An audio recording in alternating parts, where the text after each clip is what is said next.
Hi friends, you welcome to Shyam institute. So మనం ఇవాళ current affairs చూద్దాం. వీటిలో హెడ్లైన్స్ చూద్దాం. ఫస్ట్ 12/6 కదా. ఇవాళ హెడ్లైన్స్లో ప్రపంచ బాల కార్మిక వ్యతిరేక దినోత్సవం, కొత్త రామ్సర్ సైట్లు, యుఎన్ఓ ప్రపంచ జనాభా నివేదిక, బిర్సా ముండా. సో బిర్సా ముండా మనకు తెలుసు కదా, ట్రైబల్ మూమెంట్కి దన్న హెడ్ అనమాట. బిర్సా ముండా గురించి చూద్దాం. భారతదేశంలో మొట్టమొదటి నీటి అడుగున మ్యూజియం, మొదటి అత్యాధునిక ఈవేస్ట్ ఎకో పార్క్. వీటితో పాటు కొన్ని అదనపు అంశాలు కూడా చూద్దాం. ఓకే, మొదటిగా మనము ఫస్ట్ వన్ చూస్తే ప్రపంచ బాల కార్మిక వ్యతిరేక దినోత్సవం కదా.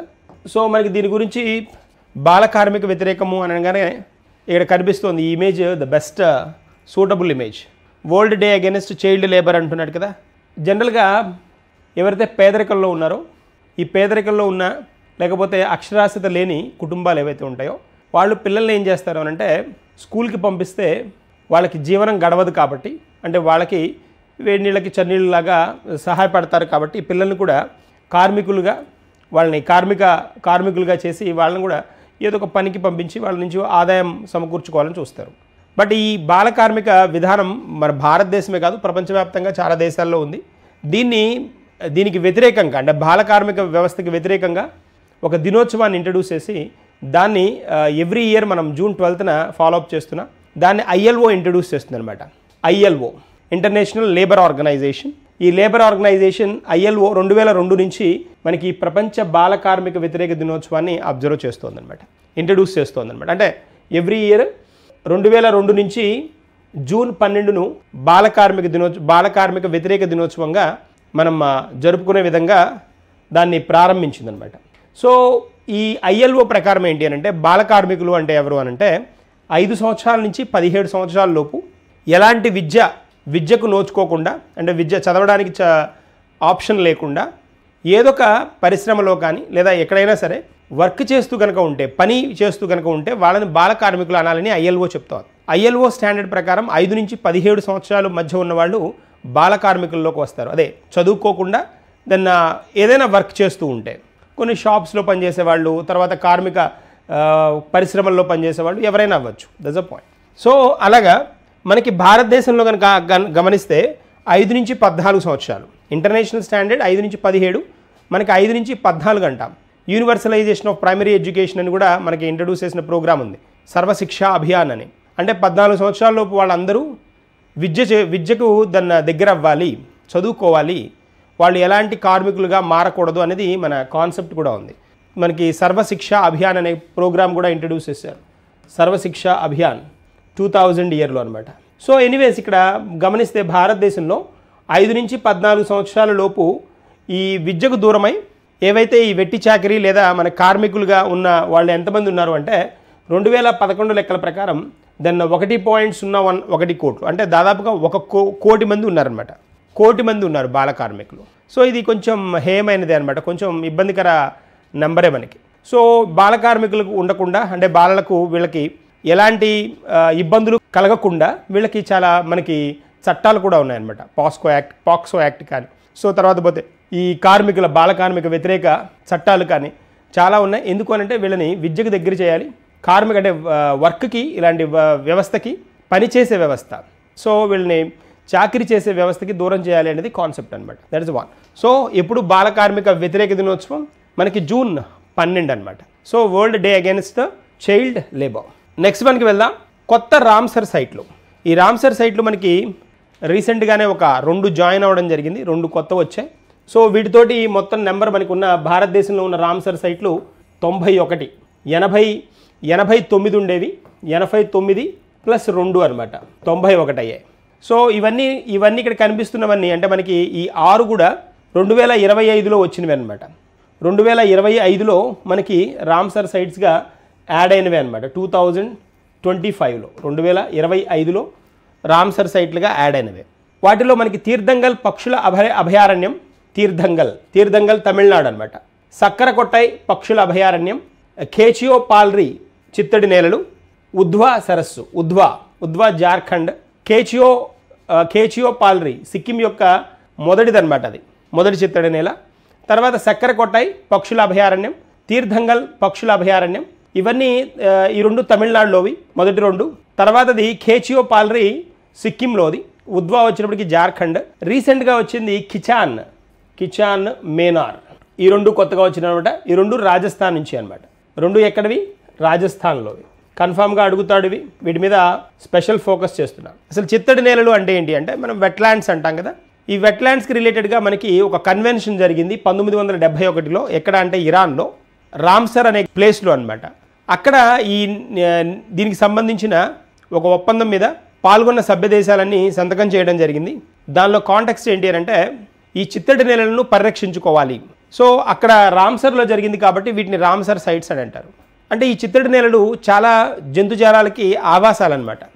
నీటి ఎద్దడిని తీర్చే సంవత్సర కాలం అంతట్లో ఎప్పుడూ నీటితో ఉండే ఈ చిత్తడి నేలలు మనకి ఎవ్రీ ఇయర్ రికగ్నైజ్ చేస్తూ వస్తారనమాట. చిత్తడి నేలను రికగ్నైజ్ చేస్తూ వస్తారు. అలాగా ఫిబ్రవరి 2ని మనం చిత్తడి నేలల దినోత్సవంగా కూడా జరుపుకుంటాం. ఫిబ్రవరి 2ని చిత్తడి నేలల దినోత్సవంగా కూడా జరుపుకుంటాం. దట్స్ అ స్పెషల్ థింగ్ అనమాట. సో 1971లో ఈ కన్వెన్షన్ జరిగింది. రామ్సర్ కన్వెన్షన్ అంటాం. సో ఇరాన్లో అనమాట. ఇరాన్లోని రామ్సర్లో ఫిబ్రవరి 2ని మనం చిత్తడి నేలల దినోత్సవంగా జరుపుకుంటాం. సో ఇవి గుర్తుంచుకోవాలి. తీర్థంగల్ పక్షుల అభయారణ్యం, తర్వాత సక్కెరకొట్టాయి, ఈ రెండు తమిళనాడు. ఖేచియో పాల్రీ చిత్తడి నేలలు, ఖేచియో పాల్రీ సిక్కిం. తర్వాత ఉద్వా వచ్చినప్పటికి ఉద్వా జార్ఖండ్. ఇప్పుడు కొత్తగా వచ్చినవి కిచాన్ ఒకటి, మేనార్ ఒకటి. కిచాన్ మేనార్ రాజస్థాన్కి సంబంధించినవి. That is a point. So next వన్కి వెళ్దాం. ఇవి మనకి రామ్సర్ సైట్స్. నాకు ఇక్కడ ఒక కమెంట్ చేయండి. ప్రపంచంలో ఈ చిత్తడి నేలలు వెట్లాండ్స్ ఎక్కువగా ఉన్న దేశం ఏది అనేది నాకు కమెంట్ చేయండి. ఎక్కువ చిత్తడి నేలలు ఉన్న దేశం ఏది? కమెంట్స్ చాలా యాక్టివ్గా పార్టిసిపేట్ చేస్తున్నారు. I'm very happy for that. చాలా very good. It's a very good number. So దానికి మీరు ఏంటి అని అంటే కమెంట్ చేయండి. చిత్తడి నేలలు ఎక్కువగా ఉన్న దేశం అడుగుతున్నాను నేను. దేశం భారతదేశంలో చిత్తడి నేలలు ఎక్కువగా ఉన్న రాష్ట్రం తమిళనాడు. భారతదేశంలో తమిళనాడు తర్వాత ఉత్తరప్రదేశ్. నేను అడుగుతోంది ఏంటి అని అంటే ప్రపంచవ్యాప్తంగా చిత్తడి నేలలు ఎక్కువగా ఉన్న దేశం ఏది అనేది నాకు కమెంట్ చేయండి. నెక్స్ట్ వన్కి వెళ్దాం. ఎస్, యుఎన్ఓ ప్రపంచ జనాభా నివేదిక. దీని నుంచి క్వశ్చన్ అడుగుతాడు. జాగ్రఫీలో కూడా చదువుకుంటారు ఇది మళ్ళీ మీరు. సో స్పెషల్ వన్ అనమాట. UNO world population report. UNO world population report. దీనిలో కొన్ని స్పెషల్ థింగ్స్ గురించి మనం డిస్కస్ చేయబోతున్నాం. ఇక్కడ ఒకటేంటి అని అంటే India's population world's most populous country. Highest ఇప్పుడు ఉన్నది ఎంత అంటే 146.39, 146,39,00,000 భారతదేశ జనాభా. ప్రపంచంలో అత్యధిక జనాభా ఉన్న దేశం ఇదే. ఈ జనాభానే ఇంకొక 79 సంవత్సరాల తర్వాత ఇది రెట్టింపు అవుతుందని చెప్తున్నారు. రాబోయే 79 సంవత్సరాల తర్వాత ఇది రెట్టింపు అవుతుంది, ఈ జనాభా రెట్టింపు అవుతుందని చెప్తున్నారు. That's a point. తర్వాత ఇక్కడ చైనా పాపులేషన్ వచ్చినప్పటికీ ఇది second most populous country in the world. 146 అనమాట. 141.61. టీఎఫ్ఆర్కి వచ్చేటప్పటికి, టీఎఫ్ఆర్ అంటే total fertility rate. Fertility rate అంటే లైక్ ఎంతమంది జన్మిస్తున్నారు అని. సో అలాంటి కాంటెక్స్ట్ అనమాట. So total fertility rate below replacement level fertility rate 1.9 అనమాట మనకి. 1.9. సో అంతకుముందు 2021లో 2 ఉండేది, అది తగ్గింది అనమాట. 1.9కి టోటల్ ఫెర్టిలిటీ రేట్ 2 నుంచి 1.9కి తగ్గింది 2021 to 2025. సో ఇక్కడ మనం కనుక ఒకసారి అబ్జర్వ్ చేస్తే మొత్తం మన పాపులేషన్ ఎంత అనుకున్నాం? 146.39 కోట్లు. సో ఇది ఏప్రిల్లో నమోదైందనమాట. 39 కోట్లు. జనాభా రెట్టింపు ఎన్ని సంవత్సరాలకు అవుతుందంటున్నా? 79 ఏళ్లకి. సో రాబోయే 40 ఏళ్లలో అంటే రాబోయే 40 ఇయర్స్లో 2025లో ఉన్నాం మనం. 2065 నాటికి మన జనాభా 170 కోట్లు అవుతుందన్నమాట. 170 కోట్లు అవుతుందనేది అంచనా. అంటే జనరల్గా సంవత్సరానికి వచ్చినప్పటికీ మన ఎస్టిమేషన్ ప్రకారం, వీళ్ళు ఇస్తున్న స్టాటిస్టిక్స్ ప్రకారం సంవత్సరానికి దాదాపుగా 1 ఇయర్కి దాదాపుగా ఒక 2 crores పాపులేషన్ పెరుగుతోంది మనకి. 2 crores 1.5 crores పైన పెరుగుతోంది. రాబోయే 40 సంవత్సరాల్లో ఇంకా అంతకంటే 170 కోట్ల కంటే ఎక్కువ కూడా అవ్వచ్చు. 180-185 కోట్ల పైన కూడా అవ్వడానికి స్కోప్ ఉందన్నమాట. బట్ వీళ్ళు ఇచ్చిన అంచనా ఎంత? 170 కోట్లు. ఓకేనా? సో తర్వాత వచ్చినప్పటికి ఇది ఎవరిస్తారు ఈ రిపోర్ట్ అంటే యుఎన్ఎఫ్పిఏ ఇస్తుంది. యుఎన్ఎఫ్పిఏ. సో ఇక్కడ ఇదేంటి అని అంటే పాపులేషన్ ఫండ్ అంటాం. ఐక్యరాజ్య సమితి పాపులేషన్ ఫండ్, జనాభా నిధి అంటాం. So United Nations population fund. 1969లో దీన్ని ప్రారంభించారు న్యూయార్క్లో, యుఎన్ఎఫ్పిఏ. సో ఇంపార్టెంట్ వన్ కూడా ఇది ఈ నివేదికని రిపోర్ట్ని ఇచ్చేది ఇది అనమాట. సో 1974 నుంచి ఇది దీని నివేదికను ఇవ్వడం స్టార్ట్ చేసింది. బట్ సంస్థ స్టార్ట్ అయింది 1969లో. 1969 చాలా ఇంపార్టెంట్ మనకి. ఇక్కడ చాలా బ్యాంకులు జాతీయమయ్యాయి. తర్వాత ఇస్రో స్టార్ట్ అయింది August 15, 1969 కదా. So important year. తర్వాత 2025కు TFR ఎంత, టోటల్ ఫెర్టిలిటీ రేట్ ఎంత అంటే 1.9 అనమాట ఫెర్టిలిటీ రేట్. సో పాజిటివ్ అది. యువత జనాభా వచ్చినప్పటికీ ఇది ఇంపార్టెంట్. యువత జనాభా భారతదేశానికి పెద్ద ఇంపార్టెంట్ సోర్స్ ఏదంటే ఇప్పుడు ఇదే. 0 నుంచి 14 సంవత్సరాల లోపు ఉన్నవాళ్ళు 24% మంది ఉన్నారు. 10 నుంచి 19 సంవత్సరాల లోపు ఉన్నవాళ్ళు 17%, 10 నుంచి 24 వయసులో ఉన్నవాళ్ళు 26%, 15 నుంచి 64 వయసులో ఉన్నవాళ్ళు ఖచ్చితంగా ఇదే అడుగుతాడు. 15 నుంచి 64 వయసులో ఉన్నవాళ్ళు ఎంతమంది ఉన్నారంటే మొత్తం దేశ జనాభాలో 68% ఉన్నారు. 68% అంటే దాదాపుగా 70%. 15 నుంచి 64 ఎందుకు కన్సిడర్ చేస్తున్నారు, మిగిలిన ఎందుకు మాట్లాడడం లేదంటే 15 నుంచి 59 సంవత్సరాల వయసున్న వాళ్ళు వాళ్ళని ఏమంటామంటే డెమోగ్రఫిక్ డివిడెండ్లో భాగం అవుతారు. వాళ్ళు అంటే ఆదాయం సంపాదించే వయసున్న వాళ్ళు ఆ ఏజ్లో ఉంటారు 15 నుంచి 59. అంటే ఇక్కడ మనకి ఇచ్చిన లెక్క ఏంటి, 15 నుంచి 64 వయసులో ఉన్న వాళ్ళు 68% ఉన్నారు అని అంటే మనకి రిటైర్డ్ అవ్వడానికి గవర్నమెంట్ జాబ్లో వయసు ఎంత 60, 62 ఇలా డిఫరెన్స్ ఉంది కదా. 60 ఏళ్ల తర్వాతే కదా అన్నప్పుడు ఈ 60 లోపు వీళ్ళు సంపాదన ఉంటుంది కదా అన్నప్పుడు ఏమవుతుంది అని అంటే ఖచ్చితంగా సంపాదించే వయసున్న వాళ్ళు ఎక్కువ కనుక ఉంటే డెమోగ్రఫిక్ డివిడెండ్ ఎక్కువ ఉంది అంటారు. ఇప్పుడు సంపాదించే వయసు ఉన్నవాళ్ళు ఎక్కువ మంది ఉన్న దేశం ప్రపంచంలో టాప్లో ఇండియా కూడా ఉంది. అందుకనే రాబోయే 10 సంవత్సరాల్లో భారతదేశ జీడిపి కూడా బాగా స్ట్రాంగ్గా పెరగడానికి స్కోప్ ఉందనేది కూడా అనౌన్స్ చేస్తున్నారు. చైనాకి ఇదే ఏంటి అని అంటే సంపాదించే వయసు ఉన్న వాళ్ళు తక్కువ ఉన్న కంట్రీల్లో చైనా, జపాన్ ఉన్నాయి. సో వాటిని బీట్ చేసి ఇండియాకున్న పెద్ద అడ్వాంటేజ్ అదేనమాట. 15 నుంచి 64 సంవత్సరాల లోపు ఉన్న వాళ్ళు 68% ఉన్నారు. 15 నుంచి 19% వయసులో ఉన్న వాళ్ళు ఎవరైతే ఉంటారో వాళ్ళ నుంచి ఆదాయం వస్తుంది కాబట్టి డెమోగ్రఫిక్ డివిడెండ్ స్ట్రాంగ్గా ఉంటుంది. డెమోగ్రఫిక్ డివిడెండ్ అంటాం దాన్ని. ఓకేనా, దట్స్ అ పాయింట్. సో ఇది మనకి ఈ ఇన్ఫర్మేషన్. తర్వాత పురుషులకు వచ్చేటప్పటికి మనకి ఆయుష్ అంటాం కదా, లైఫ్ ఎక్స్పెక్టాన్సీ అంటారు. లైఫ్ ఎక్స్పెక్టాన్సీ వచ్చేటప్పటికి పురుషులకి 71 సంవత్సరాలు, స్త్రీలకు వచ్చేటప్పటికి 70, మహిళలకు వచ్చేటప్పటికి 74 సంవత్సరాలు. ఓవరాల్గా ప్రపంచవ్యాప్తంగా మహిళలే ఎక్కువ సంవత్సరాలు బతుకుతారు పురుషుల కంటే అనమాట. ఆ స్టాటిస్టిక్సే చెప్తున్నాయి. పురుషుల కంటే మహిళలే ఎక్కువ సంవత్సరాలు బతుకుతారు, ఎక్కువ ఏళ్ళు బతుకుతారు. ఎందుకనంటే వాళ్ళ లైఫ్లో చాలా స్టేజెస్ దాటి వస్తారు. పిల్లలు కనడం అదొక లైఫ్, అదొక బర్త్. అలా వాళ్ళకి ఏమవుతుందంటే లైఫ్ ఎక్స్పెక్టాన్సీ ఎక్కువ ఉంటుంది జనరల్గా ఎవరికి, మహిళలకి. అందుకని ఎక్కువ సంవత్సరాలు వాళ్ళకే ఉంది, 74 ఏళ్ళు. పురుషులకు వచ్చేటప్పటికి 71 సంవత్సరాల, అంటే యావరేజ్న సరాసరిగా పురుషులు 71 సంవత్సరం దాకా, మహిళలు 74 సంవత్సరం దాకా జీవించడానికి స్కోప్ ఉంది అనేది కాన్సెప్ట్. దట్స్ అ పాయింట్ అనమాట. తర్వాత బీహార్, జార్ఖండ్, ఉత్తరప్రదేశ్ వీటిల్లో జనన రేటు అంటే పిల్లలు పుడుతున్న రేట్ ఎక్కువగా ఉంది. బీహార్, జార్ఖండ్, ఉత్తరప్రదేశ్.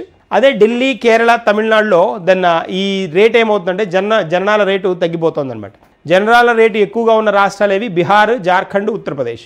తక్కువగా ఉన్న రాష్ట్రాలు ఏవి అని అంటే దాన్ని మనకి Delhi, Kerala and Tamil Nadu. That's a point. So ఇది మనకి యుఎన్ఓ ఇచ్చిన ప్రపంచ జనాభా నివేదిక. ఎవరిస్తారు యుఎన్ఓ ఈ నివేదికని అంటే యుఎన్ఎఫ్పిఏ. యుఎన్ఎఫ్పిఏ ఎక్కడుంది, న్యూయార్క్లో ఉంది. ఏ సంవత్సరంలో స్టార్ట్ అయింది, 1969. ఎప్పటి నుంచి దాని స్టాటిస్టిక్స్ అంటే గణాంకాలు స్టార్ట్ అయ్యాయి 1974 నుంచి. That's a point. చలో వెళ్దాం, నెక్స్ట్ వన్కి వెళ్దాం. ఇక్కడ ఒక క్వశ్చన్ చూద్దాం, ఆబ్జెక్టివ్ క్వశ్చన్ ఒకటి చూద్దాం. యుఎన్ఎఫ్పిఏ ప్రధానంగా ఏ స్థిరమైన అభివృద్ధి లక్ష్యాలకు ఎస్డిజి మద్దతు ఇస్తుంది? Very good. యుఎన్ఎఫ్పిఏ ఏమంటున్నాడంటే యుఎన్ఎఫ్పిఏ సుస్థిరాభివృద్ధి లక్ష్యాలు ఉన్నాయి కదా, సస్టైనబుల్ డెవలప్మెంట్ గోల్స్ అంటాం, సుస్థిరాభివృద్ధి లక్ష్యాలు అంటాం. ఏ సుస్థిరాభివృద్ధి లక్ష్యాలకి మద్దతు ఇస్తుంది అంటున్నాడు? ఎస్డిజి 1 అంటున్నాడు. ఎస్డిజి 1 ఆకలికి వీటికి సంబంధించింది కదా, ఇది కాదు. ఎస్డిజి 3, 4, 5 అన్నాడు. ఎస్డిజి 3 వచ్చేటప్పటికి మనకి సస్టైనబుల్ డెవలప్మెంట్ గోల్ 3 వచ్చేటప్పటికి ఆరోగ్యకరమైన జీవితం. ఆరోగ్యకరమైన జీవితాన్ని బట్టే కదా మనం ఎన్ని రోజులు బతుకుంటాం, ఆయుష్ అనేది ఉంటుంది. కాబట్టి ఎస్డిజి 3 కరెక్టే. ఎస్డిజి 4 వచ్చేటప్పటికి నాణ్యమైన విద్య అనేది కూడా దీనిలో పాత్ర పోషిస్తుంది. నెక్స్ట్ ఎస్డిజి 5 లింగ సమానత్వం, gender equality. So this is the one. ఇది కాదు. సో మనకు ఆన్సర్ ఏంటి అవ్వాలి అని అంటే answer B is correct. SDG 3, 4, 5 వరుసగా ఉంటాయి. అంటే ఈ యుఎన్ఎఫ్పిఏ ప్రధానంగా ఏ స్థిరమైన అభివృద్ధి లక్ష్యాలకు, ఇక్కడ సుస్థిరమైన అభివృద్ధి లక్ష్యాలకు ఊతమిస్తుంది అని అంటున్నాడు. దేనికి అని అంటే దెన్ SDG 3, 4, 5 సుస్థిరాభివృద్ధి లక్ష్యాలు 3, 4, 5కి అనమాట. నెక్స్ట్ మనకి వెళ్దాం. బిర్సా ముండా. ఈయన బిర్సా ముండా మనకి ఈయన కనిపిస్తున్నారు కదా ఇక్కడ. భారతదేశంలో చాలా గిరిజన తిరుగుబాట్లు జరిగాయి. వాటిని నేను ఒకసారి చెప్తాను కూడా, ఏ గిరిజన తిరుగుబాట్లు జరిగాయని. అంటే పాలకులకు వ్యతిరేకంగా తిరుగుబాట్లు చేసిన వాళ్ళు చాలామంది ఉన్నారు, గిరిజన తిరుగుబాట్లు. వాటిలో సుప్రసిద్ధంగా అంటే చాలా ప్రముఖంగా చెప్పుకునేది మన జార్ఖండ్కి చెందిన బిర్సా ముండా అనమాట. ముండా అనేది వాళ్ళ తెగ అనమాట. బిర్సా అనేది గ్రూప్, బిర్సా రాజ్ అని కూడా అంటారు. సో ఇక్కడ ఈ మనకు కనిపిస్తున్నారు కదా, ఈయన అనమాట. ఈయన పేరే బిర్సా ముండా. ఈ పర్టికులర్ ఈయన జూన్ 9, 1900 సంవత్సరంలో చనిపోవడం జరిగిందనమాట. ఈ తిరుగుబాటు ఈ మూమెంట్లోనే చనిపోవడం జరిగింది. సో ఇక్కడ ఏంటి అని అంటే వాళ్ళ హక్కుల కోసం, హక్కుల పోరాటం ఇది. 1900 సంవత్సరంలో చనిపోయారు జూన్ 9న. కాబట్టి ఆ జూన్ 9ని మనం జనజాతీయ గౌరవ్ దివస్గా చేసుకుంటాం. జనజాతీయ గౌరవ్ దివస్ ఎవరి గుర్తుగా, ఏ గిరిజన నాయకుని గుర్తుగా అంటారు? బిర్సా ముండా. ఏ రాష్ట్రానికి చెందిన వాళ్ళు? జార్ఖండ్కి చెందినవాడు. జార్ఖండ్కి చెందిన మన ఉరిహట్ అనేది గ్రామం, జార్ఖండ్ అనమాట. ఈయన 1875లో పుట్టారు, 1900 సంవత్సరంలో చనిపోయారు. అంటే 25 ఏళ్ళు అనమాట. 25 సంవత్సరాలకే చనిపోయాడు ఆయన, గిరిజన ఉద్యమకారుడు. సో ఇక్కడ మనకి భారతదేశంలో చాలా ఉద్యమాలు ఉంటాయి, గిరిజన ఉద్యమాలు ఉంటాయి. వాటిలో ఈయన టర్న్ చేసిన ఉద్యమం కూడా చాలా ప్రముఖమైందనమాట. హో మరియు హుండా అంటారు. హో అండ్ ముండా తిరుగుబాటు అనమాట. ఇది ద రెవల్యూషన్. సో ఎక్కడంటే ఈ ప్రాంతం ఎక్కడ ఈ తిరుగుబాటు జరిగింది అని అంటే సింగ్భూమ్ మరియు రాంచీ చోటా నాగపూర్ ప్రాంతంలో అనమాట. సో ఏ టైంలో 1827-30 ఉంది, కానీ బాగా యాక్టివ్గా టర్న్ అయింది 1890 తర్వాత. 1875 నుంచి ఇతను యాక్టివ్గా ఉన్నారు. 1875లో ఇతను పుట్టారు. 1890కి అంటే అక్కడికి 15 ఏళ్ళు అనమాట. ఇతనికి 15 ఏళ్ల నుంచే యాక్టివ్గా ఈ తిరుగుబాటులో పాల్గొన్న వ్యక్తి అనమాట ఇతను. పరాహత్ రాజా హో ఆర్ బిర్సా ముండా 1890 నుంచి చాలా యాక్టివ్గా ఉన్నారు ఈ పర్టికులర్ ఉద్యమంలో అనమాట. సో ఇది ఇంపార్టెంట్. హో మరియు ముండా ఇదేంటి అని అంటే తిరుగుబాటు పేరు అనమాట. తిరుగుబాటు భారతదేశంలో పెద్ద గిరిజన తిరుగుబాట్లు. ఈ గిరిజన తిరుగుబాట్లు మనకి 1778 నుంచే ఉన్నాయి. 1778లో సహారియా రాజ్మహల్ కొండలు రాజా జగన్నాథ్ మీద తిరుగుబాటు చేసిన నాయకుడి పేరు అనమాట అది. అలా మనకి చాలా ఉన్నాయి. ఖాసీ, కోళ్ళు, సంతాలు, తర్వాత ఖోండులు, కోయాలు, భిల్లులు, గోండులు, ఇలా చాలామంది. మనకి ఇక్కడ ఆంధ్రప్రదేశ్కి వచ్చేటప్పటికి రంపచోడవరం కోయా తిరుగుబాటు అంటారు. కోయ తెగ వాళ్ళదనమాట. ఇదిగోండి రంపచోడవరం అనగానే మనకి బాగా తెలిసిన వ్యక్తి ఇక్కడ ఈ పర్టికులర్ మూమెంట్లో రంపా రివోల్ట్ అంటారు. అల్లూరి సీతారామరాజు అనమాట. అల్లూరి సీతారామరాజు దాన్ని నాయకుడు అనమాట. దాన్ని రంపా రివోల్ట్ అంటారు, లేదా రంప ఉద్యమం అంటాం. రంపచోడవరం అనే ఊరు కూడా ఉందన్నమాట, ఈస్ట్ గోదావరి. సో అది కాన్సెప్ట్. సో ఇవి కొన్ని ఇంపార్టెంట్వి మనకి ఇక్కడ ఈయన పర్సన్కి రిలేటెడ్గా వచ్చింది కాబట్టి మనం డిస్కస్ చేస్తాం. దానికి రిలేటెడ్ అంశాన్ని మనం డిస్కస్ చేస్తాం. నెక్స్ట్ మనకి వెళ్దాం. నెక్స్ట్ క్వశ్చన్ ఒకటి చూద్దాం.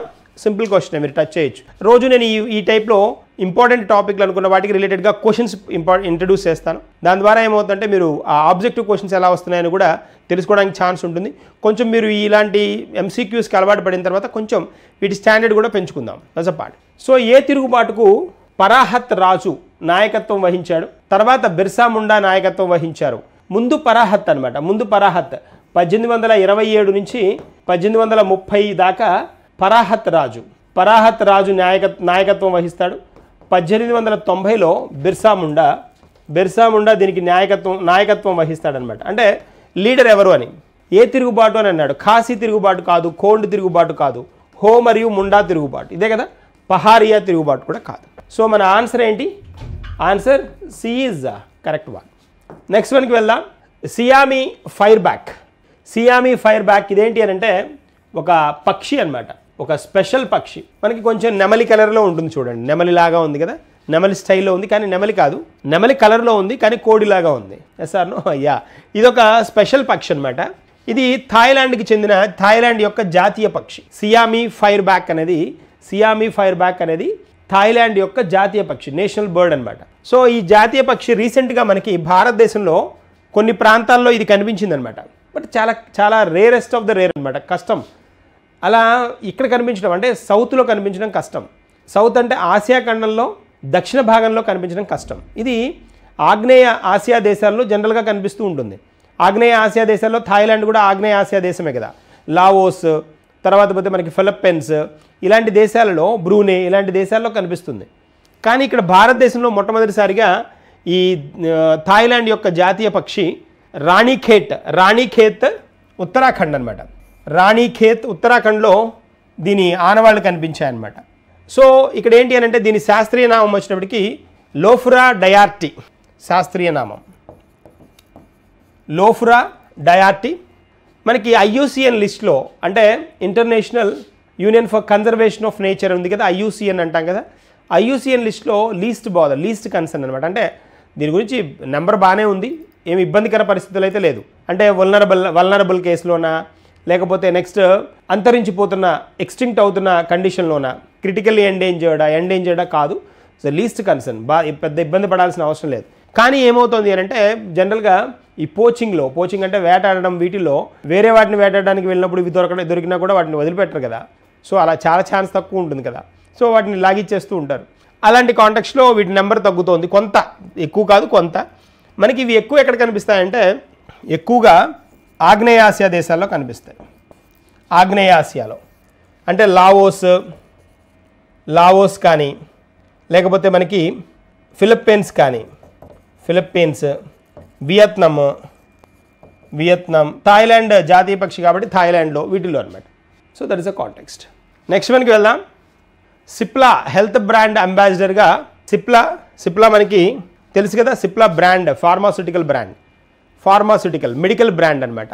మందుల తయారీలో సిప్లా, రెడ్డిస్ ల్యాబ్ ఇవన్నీ అరబిందో ఇవన్నీ ఫేమస్ కదా, హెటిరో, సో ఇవన్నీ ఫేమస్ కదా. అలాగా మనకి సిప్లా హెల్త్ బ్రాండ్ అంబాసిడర్గా ఈ నీనా గుప్తాని తీసుకున్నారనమాట. హెల్త్ బ్రాండ్ అంబాసిడర్గా ఈవిడ నీనా గుప్తా, యాక్ట్రెస్, ఈవిడ్ని అపాయింట్ చేయడం జరిగింది అంబాసిడర్గా. సో సిప్లాడైన్ అనే ఒక మెడిసిన్, ఈ క్యాంపెయిన్ సిప్లాడైన్ గురించి ఒక క్యాంపెయిన్ ఇంట్రడ్యూస్ చేశారనమాట.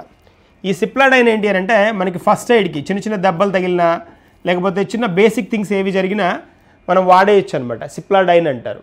సో దాని క్యాంపెయిన్ కోసం ఈవిడ్ని అంబాసిడర్గా ఇంట్రడ్యూస్ చేశారు. మనకి ఆప్కా ఫస్ట్ ఎయిడ్ ఎక్స్పర్ట్ అనే క్యాంపెయిన్ తోటి, ఆప్కా ఫస్ట్ ఎయిడ్ ఎక్స్పర్ట్ ఏంటది, సిప్లాడైన్ అనే కాంటెక్స్ట్ తోటి దీన్ని ఇంట్రడ్యూస్ చేశారు ఈ క్యాంపెయిన్ని. దానికి బ్రాండ్ అంబాసిడర్గా, హెల్త్ అంబాసిడర్గా మనకి నీనా గుప్తాని ఇంట్రడ్యూస్ చేయడం జరిగింది. That is a point. Next వన్కి వెళ్దాం. భారతదేశంలో మొట్టమొదటి నీటి అడుగున మ్యూజియం. ఈ నీటి అడుగున అంటే బాటమ్ ఆఫ్ ద వాటర్ అనమాట, అదే మెరైన్ అంటాం కదా. దానిలో మనకి ఒక మ్యూజియంని ఇంట్రడ్యూస్ చేశారు. ఎక్కడ అంటే మెరైన్ మ్యూజియం మహారాష్ట్రలో అనమాట. మహారాష్ట్రలోని సింధుదుర్గ్లో ఈ పర్టికులర్ మెరైన్ బీచ్ని ఇంట్రడ్యూస్ చేయడం జరిగింది. ఇక్కడ చూడండి ఈ మెరైన్ బీచ్. దీనిలో ఏంటి అని అంటే మెరైన్ టూరిజానికి కొత్త నాంది అనమాట ఇది. అంటే వాటర్ లోపల, సముద్రం లోపలికి వెళ్ళి ఈ మ్యూజియంని దర్శించవచ్చు అనమాట, చూడొచ్చు అనమాట మనం. అలా చేయడానికి ఇది ఒక పెద్ద అవకాశం అనమాట, మంచి అవకాశం అనమాట. ఆ విధంగా దీన్ని తీర్చిదిద్దడం జరిగింది. India's first under water museum అనమాట, నీటి లోపల ఉన్న మ్యూజియం ఇది. ఎక్కడ, మహారాష్ట్రలో. సో ఇండియన్ నేవీ వారసత్వ సంపదలను పర్యాటక రంగ అభివృద్ధి కోసం వినియోగించడానికి దీన్ని ప్రవేశపెట్టడం జరిగిందనమాట. మొదటిసారి నేవీ షిప్ ఉంటుంది కదా, షిప్ తెలుసు కదా, ఓడని ఇక్కడ ఏం చేశారంటే కోరల్ రీఫ్ మ్యూజియంగా మార్చారు. కోరల్ రీఫ్ మ్యూజియం అంటే కోరల్ రీఫ్స్ ఉంటాయి కదా, అంటే చెట్లు మొక్కలు అక్కడ కింద భూభాగంలో కోరల్ రీఫ్స్ ఉంటాయి కదా, అవన్నీ పెరిగి అంటే ఆల్రెడీ మనకి ఒక షిప్ డీకమిషన్ అయిన షిప్ని అక్కడ దానిలోకి ఇమ్మర్స్ చేసి దానిలో ఈ కోరల్ రీఫ్లు అవన్నీ వచ్చేస్తాయి అనమాట. అప్పుడు దాన్ని మ్యూజియంగా హోల్డ్ చేయడం జరిగిందనమాట కొత్త విధానంతో. సో మన వారసత్వ సంపదలని పర్యాటక రంగ అభివృద్ధికి మనకి దోహదపడే విధంగా ఈ కార్యక్రమాన్ని ప్రవేశపెట్టడం జరిగింది సింధుదుర్గ్ మహారాష్ట్రలో. ఓకేనా, దట్స్ అ పాయింట్. దాదాపుగా దీనికి MTDC Maharashtra tourism development corporation ఈ ప్రోగ్రాం కోసం దాదాపుగా 46.91 కోట్లను ఖర్చు పెడుతోందన్నమాట, 46.91 crores. Okay, that's a point. Geo tag చేయబడిన 13 అంకెల ఇన్ఫ్రా ఐడి, జియో ట్యాగ్ చేయబడిన 13 అంకెల ఇన్ఫ్రా ఐడి అనమాట. ఇన్ఫ్రా ఐడి అంటున్నాడు. ఇన్ఫ్రా అంటే ఏంటి అంటే మౌలిక సదుపాయాలు, ఇన్ఫ్రాస్ట్రక్చర్ అంటాం కదా. సో మౌలిక సదుపాయాలు అనమాట, లేదా అవస్థాపన అంటారు తెలుగులో అయితే. సో ఇక్కడికి వచ్చేటప్పటికి మహారాష్ట్ర ప్రభుత్వం ప్రతి ఈ IDP ఏదైతే ఉంటుందో అంటే ఇన్ఫ్రాస్ట్రక్చర్ డెవలప్మెంట్ ప్రోగ్రామ్ కింద ఇన్ఫ్రాస్ట్రక్చర్ డెవలప్మెంట్ ప్రాజెక్టులు ఉంటాయి కదా, మౌలిక సదుపాయాలు కల్పించే కార్యక్రమాలు ఏవైతే ఉంటాయో వాటన్నింటికి మహారాష్ట్ర ప్రభుత్వం ఏం చేస్తుంది అంటే ఒక జియో ట్యాగ్ని ఇస్తుంది. 13 అంకెలు అనకూడదు, ఇది 13 ఆల్ఫా న్యూమరిక్స్ అంటాం. ఆల్ఫా న్యూమరిక్స్ అంటే ఆల్ఫాబెట్లు ఉంటాయి, నంబర్లు ఉంటాయి. ఆల్ఫా న్యూమరిక్ అంటాం. ఏబీసీ అలా మన రిజిస్ట్రేషన్ నెంబర్ ఎలా ఉంటుందో వెహికల్ రిజిస్ట్రేషన్ నెంబర్ అలాగ ఉంటుంది అనమాట. సో ఆల్ఫా న్యూమరిక్ నెంబర్స్ తోటి 13 ఆల్ఫా న్యూమరిక్ నెంబర్స్ తోటి ఒక ఐడిని క్రియేట్ చేస్తోంది. అంటే ఆ ప్రాజెక్ట్కి ఆ ఐడిని ఇచ్చేస్తుంది అనమాట. దాని ద్వారా ఏమవుతుందంటే ఆ ప్రాజెక్ట్ ఎంతవరకు ఫినిష్ అయింది, ఎలా జరుగుతోంది, ఏ మెటీరియల్ వాడారు, సో దానిలో ఎన్ని కోట్ల రూపాయలు ఇన్వెస్ట్ చేశారు, ఈ ఇన్ఫర్మేషన్ అంతా తెలుసుకోవడానికి పాసిబిలిటీ ఉంటుంది ఆ జిఐ ట్యాగ్ తోటి అనమాట. సో ఈ జియో ట్యాగ్ చేయబడిన 13 అంకెల ఇన్ఫ్రా ఐడిని ఇంట్రడ్యూస్ చేస్తుందన్నమాట. వేటి కోసం అంటే మనకి ఈ ప్రభుత్వం సంబంధించిన ప్రోగ్రాంలు, మౌలిక సదుపాయాల అభివృద్ధి ప్రాజెక్టులు ఏవైతే ఉంటాయో వాటికి ఈ జియో ట్యాగ్ని ఇంక్లూడ్ చేస్తుందన్నమాట. 13 ఆల్ఫా న్యూమరిక్స్ అనమాట. ఈ 13లో ఫస్ట్ది ఒక ఆల్ఫా న్యూమరిక్ రాష్ట్ర కోడ్ని, ప్రవేశపెట్టిన సంవత్సరాన్ని, పథకాన్ని, జిల్లా కోడ్ని, ఆస్తి రకం, ఏ టైప్ ఆఫ్ ప్రాజెక్ట్ అది, తర్వాత పోతే next serial number 1 2 3 serial number ఉంటుంది కదా, అలాగా సిరీస్ని, ఇలా మొత్తం 13 అనమాట. 4 6 7 7 3 10 12 13. సో మొత్తం 13 డిజిట్ 13 ఆల్ఫా న్యూమరిక్స్ని ఇంట్రడ్యూస్ చేస్తుంది. ఏ రాష్ట్రం అని అడుగుతాడు? మహారాష్ట్ర ప్రభుత్వం. వాళ్ళు చేసే కార్యక్రమాలకి అవి పర్ఫెక్ట్గా రీచ్ అవుతున్నాయా లేదా పబ్లిక్కి తెలుసుకోవాలి అని అంటే వాటిని ఎప్పటికప్పుడు చెక్ చేసుకోవడానికి ఒక జియో ట్యాగ్ని ఇంట్రడ్యూస్ చేస్తుంది. ఎన్ని డిజిట్లు అది, ఎన్ని ఆల్ఫా న్యూమరిక్స్? 13. మనం రీసెంట్గా డిజీ పిన్ అని చెప్పుకున్నాం. పోస్ట్ ఆఫీసుల గురించి చెప్పుకున్నప్పుడు డిజీ పిన్ గురించి మాట్లాడాం. డిజీ పిన్ ఎన్ని డిజిట్లు అంటే 10 డిజిట్లు. అది దేనికేనంటే ఆ పర్టికులర్ ఏరియాని బట్టి వాళ్ళ సర్వీస్ని, పోస్ట్ ఆఫీసెస్ సర్వీస్ని ప్రొవైడ్ చేయడానికి వినియోగించే పిన్ అనమాట. డిజీ పిన్ 10 డిజిట్లు. ఇది వచ్చేటప్పటికి 13 అంకెల ఇన్ఫ్రా ఐడి అనమాట. 13 అంకెలు, జాగ్రత్త, అది గుర్తుంచుకోండి, ఇంపార్టెంట్ వన్. నెక్స్ట్ వన్కి వెళ్దాం. మనకి పోస్టల్ డిజీ పిన్ అనుకున్నాం కదా, దీన్ని పోస్టల్ డిజీ పిన్ని ఎవరెవరు ప్రవేశపెట్టారు అంటే మనం ఆల్రెడీ ఒక 2-3 డేస్ బ్యాకే చెప్పుకున్నాం. ఈ డిజీ పిన్ని ఎవరు ఇంట్రడ్యూస్ చేశారంటే 10 డిజిట్లు. అది ఐఐటి హైదరాబాద్ ఇస్రో సౌజన్యంతో దాన్ని ఇంట్రడ్యూస్ చేయడం జరిగింది. ఐఐటి హైదరాబాద్ ఇస్రో సౌజన్యంతో ఈ 10 డిజిట్ల పోస్టల్ డిజిటల్ పిన్ని ప్రవేశపెట్టడం జరిగింది. సేమ్ మన పిన్ కోడ్ లాగానే ఉంటుందన్నమాట, 10 డిజిట్లు అయితే. That's a point. నెక్స్ట్ వన్కి వెళ్దాం. Taiwan athletics open. ఈ అథ్లెటిక్స్ ఓపెన్ 2025 మనకి ఇది జూన్ 7 నుంచి 8 తైపీలో జరిగిందనమాట. ఈ టైపీలో జరిగింది. దీనిలో అథ్లెటిక్స్ కదా, అథ్లెటిక్స్ ఓపెన్లో భారతదేశం ఫస్ట్ పొజిషన్లో ఉంది. మొత్తం భారతదేశం 16 పథకాలను గెలుచుకుంది. 16. ఈ 16లో 12 బంగారు పథకాలు, 3 వెండి పథకాలు, 1 బ్రాంజ్ అనమాట. సో మొత్తం ఎన్ని? 16. Second position Australia, third position Japan. ఆస్ట్రేలియాకి వచ్చేటప్పటికి మొత్తం 14, ఆస్ట్రేలియా 14, జపాన్ వచ్చేటప్పటికి 12 మొత్తం మెడల్స్ అనమాట. సో ఇండియా 12 మెడల్స్, అంటే 2 డిజిట్ నెంబర్ గోల్డ్ వచ్చింది ఇండియాకి స్పెషల్గా. సో ఇక్కడ ఈ 12లో మనకి పూజా, రోహిత్ యాదవ్, అన్ను రాణి అండ్ జ్యోతి ఎర్రాజీ. ఇక్కడ మనకి రేస్కి వచ్చేటప్పటికి జ్యోతి ఎర్రాజీ ఉన్నారు, తర్వాత పూజ. వీళ్ళిద్దరూ రేస్కి, అంటే రన్నింగ్ రేస్ స్ప్రింటర్స్ అనమాట వీళ్ళు. తర్వాత మిగిలిన రోహిత్ యాదవ్, అన్ను రాణి వీళ్ళు వచ్చేటప్పటికి జావెలిన్ త్రోలో అనమాట. సో మొత్తం ఎన్ని పథకాలు? 12 బంగారు పథకాలు. మనకి దీన్ని నిర్వహించేది ఎవరు అంటే ఏఎఫ్ఐ ఉంటుంది. సో ఏఎఫ్ఐ వచ్చేటప్పటికి athletics federation of India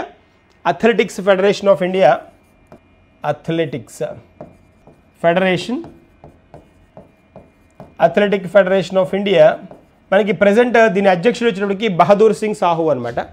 athletic federation of India present అధ్యక్షుడు వచ్చేటప్పటికి బహదూర్ సింగ్ సాహు. ఇది మనకి 1946లో న్యూఢిల్లీలో ఇంట్రడ్యూస్ చేశారనమాట. 1946 న్యూఢిల్లీలో దీన్ని ప్రవేశపెట్టడం జరిగింది. That's a point. నెక్స్ట్ వన్కి వెళ్దాం. సో ఈ వ్యర్థాల పర్యావరణ ఉద్యానవనం.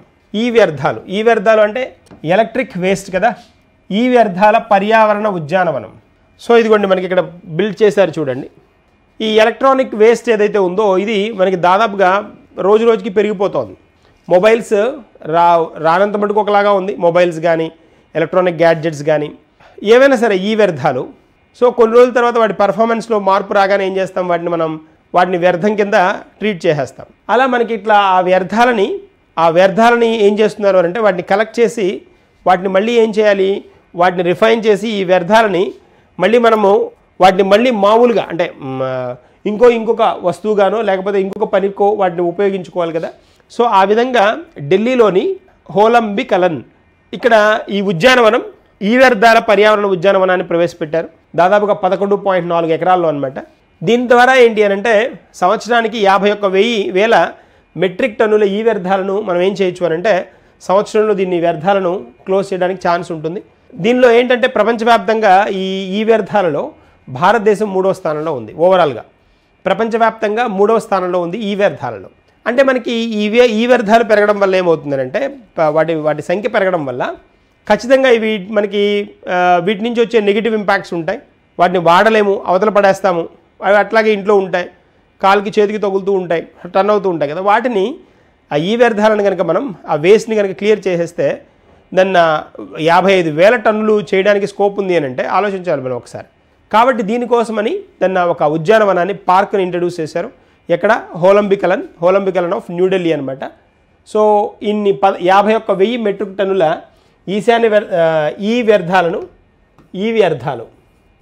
ఈ వ్యర్థాలను సంవత్సరంలో ఏం చేయొచ్చు అని అంటే వీటిని మనం క్లియర్ చేయడానికి పాసిబిలిటీ ఉంటుందన్నమాట. ప్రపంచవ్యాప్తంగా భారత్కి ఎన్నో స్థానంలో ఉంది అని అంటే భారత్ ఈ వ్యర్థాలలో 3వ స్థానంలో ఉంది. మీరు నాకు 1-2 స్థానాల్లో ఎవరున్నారనేది కమెంట్ చేయండి. 1-2 స్థానాల్లో ఈ వ్యర్థాలలో ఏ దేశాలు ఉన్నాయనేది నాకు కమెంట్ చేయండి. That's a point. ఇవి మనకి ఇవాళ కరెంట్ అఫైర్స్. రేపటి కరెంట్ అఫైర్స్లో కలుద్దాం, మరిన్ని కాన్సెప్ట్స్ డిస్కస్ చేద్దాం. Till then all the best.